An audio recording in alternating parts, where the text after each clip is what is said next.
What's going on, guys? I thought we would go back and have a look in this video at the DC Universe Classics Wave 3 Collect and Connect Solomon Grundy.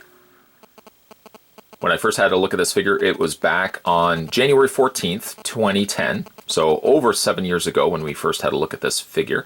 And one of my personal favorites of the DC Universe Classics Collect and Connect figures. So all the more reason why I want to go back and revisit the Solomon Grundy here. Let's get some dimensions going. Let's figure out how tall this guy stands, because I never did that in the first review. The Solomon Grundy stands at just a little over 9 inches tall. Just to give you also a size comparison, we'll move him over. And let's have a look at maybe some more, well, some figures that we've already looked at. So for example, there he is next to Batman. Now Batman's a standard size figure. Batman stands at about, if you want to count the ears, 6.5 inches versus Solomon Grundy's almost 9.5 inch stance. And we'll also compare him next to what was at the time a very tall figure when we first looked at him in the review. You can see that the Collect and Connect Bane is just shrunken in size versus the sized behemoth of Grundy here. Let's move these figures out of the way. Again, a great looking figure. One of my personal favorite Collect and Connect figures of all time.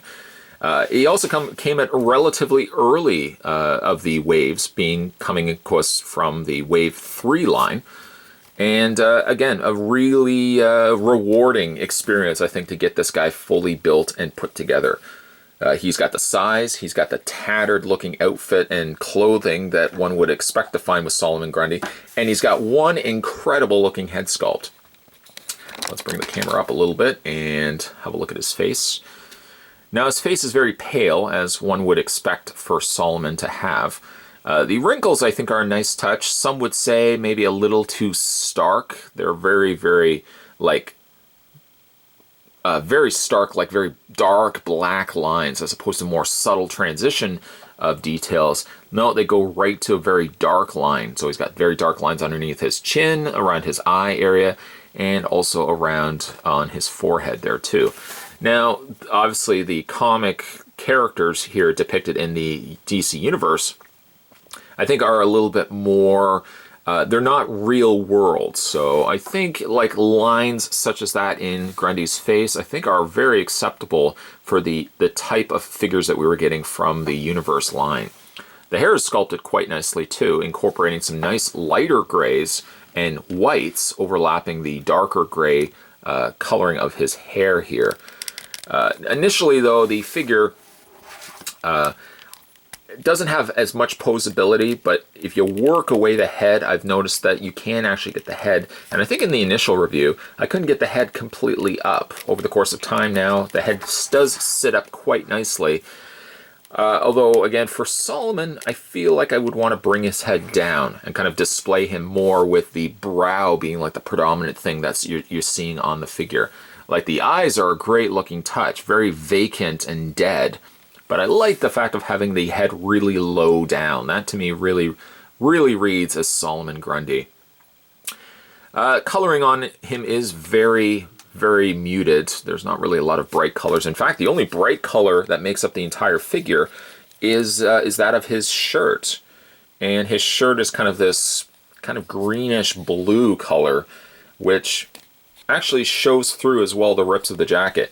It's not the most realistic approach, because like this rip here, you obviously, it does stick out quite a bit from the shirt, that to see the rip, it looks a little too in the forefront, make it look like it was actually part of the shirt. But I get what they were going with, and I like that. Again, like the ripped areas of the back of his jacket. I love how the jacket has that stretched look to it, so it looks like it barely fits over him, even though it sits a little loose on the front. It doesn't look like it's something that Solomon would want to button, or could really button up here.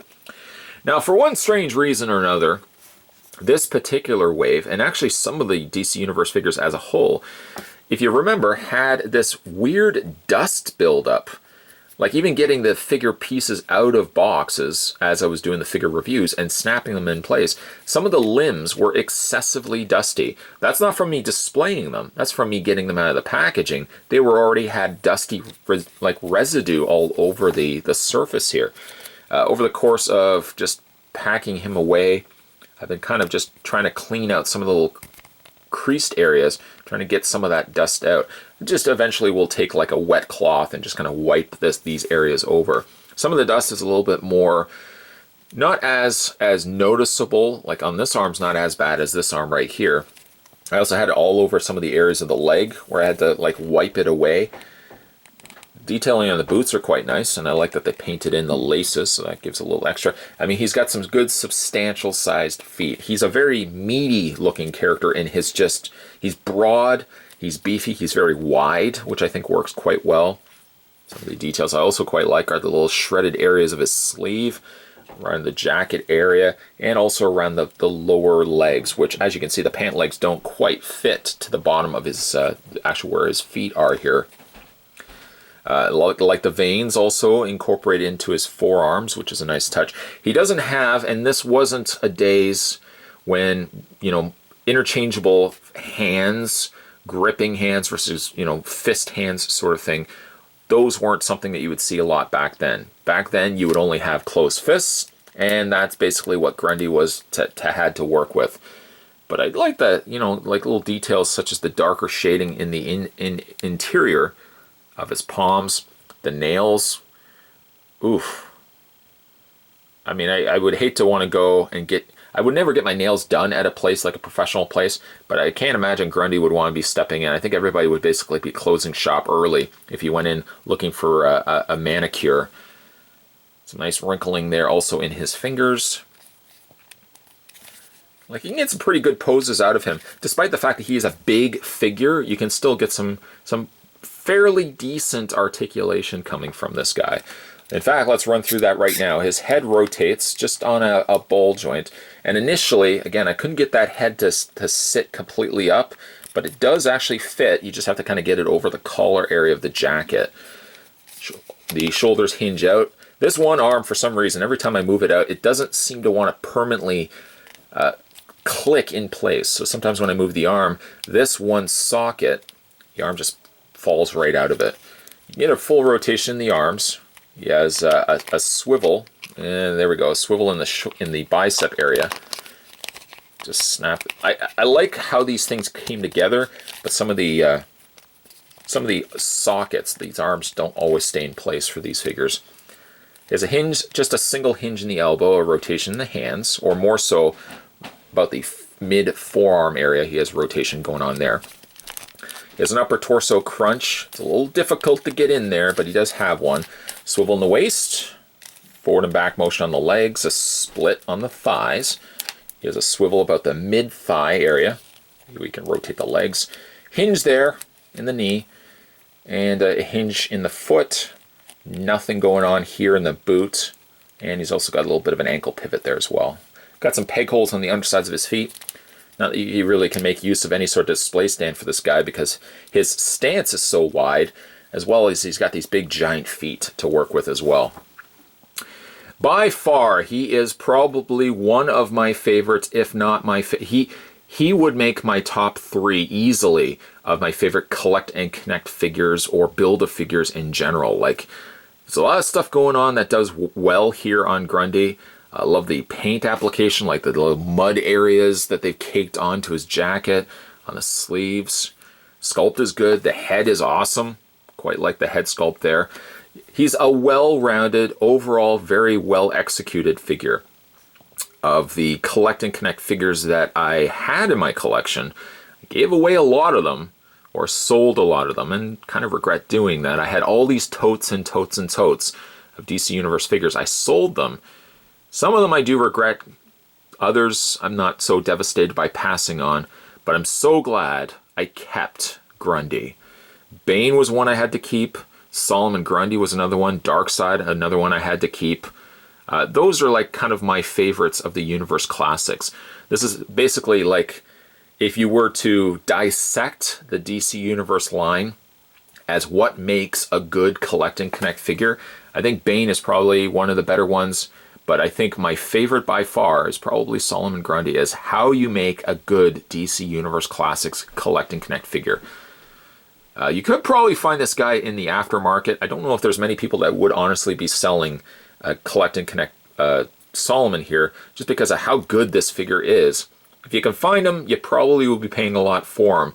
But if you're a fan of Solomon Grundy, this is probably one of the best Solomon Grundy figures, certainly in my collection, but probably just overall. Today we were taking the time machine back to like 2010. 7 years ago. That's a long time that this guy's been reviewing on YouTube.